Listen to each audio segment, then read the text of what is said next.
Freno a mano tirato per chioschi, discoteche e locali di intrattenimento. Il sindaco Marco Zambuto è intervenuto con una forte azione preventiva per fare osservare fino al 16 settembre prossimo le norme stabilite dalla sua ordinanza emessa il 16 luglio 2012 sugli orari e le attività di svago nei pubblici esercizi, notificando agli esercenti interessati tramite la polizia municipale una lettera nella quale vengono ribadite le regole comportamentali e le severe sanzioni nel caso di palesi inadempienze. Un duro colpo per gli organizzatori degli eventi, ma soprattutto anche per chi vuole trascorrere la notte in pieno svago. Oggi ombrelloni chiusi, anche in segno di protesta. Vero è che nell'ordinanza non si dice di staccare la musica alle 22, ma i giovani agrigentini e non sono abituati a fare molto più tardi. Mobilitazione anche sul noto social network Facebook contro l'ordinanza di Zambuto che, giusta o no, ha lasciato di fatto scontenti tantissimi ragazzi. Ascoltiamoli. Penso sia un po' troppo presto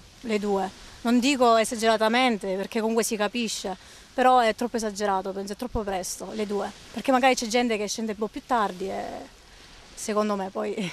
Sappiamo che la stagione estiva serve appunto per lo svago in generale e quindi non voglio usare il termine meschina come cosa, però dovrebbero durare molto di più le serate a parer mio, è l'orario in cui si scende e non è corretto farla finire così comunque, già alle 2 è troppo presto. Ma il comune stesso così facendo non si agevola in nessun modo, anche perché prolungando gli orari, prolungando diciamo, quelle che sono le festività, i chioschetti e robe varie, permette l'afflusso alla fine a San Leone e ad Agrigento stesso. Così facendo, ripeto, si sta mettendo lui stesso in difficoltà, è una sciocchezza, non trovo altre parole per descrivere.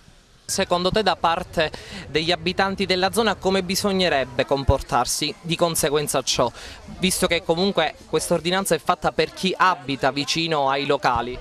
Dovrebbero essere un po' più tolleranti, perché comunque sia è solo divertimento, capisco che magari fino a un certo orario può dare fastidio, però si deve anche capire i giovani escono per divertirsi e alle 2 è troppo presto, troppo.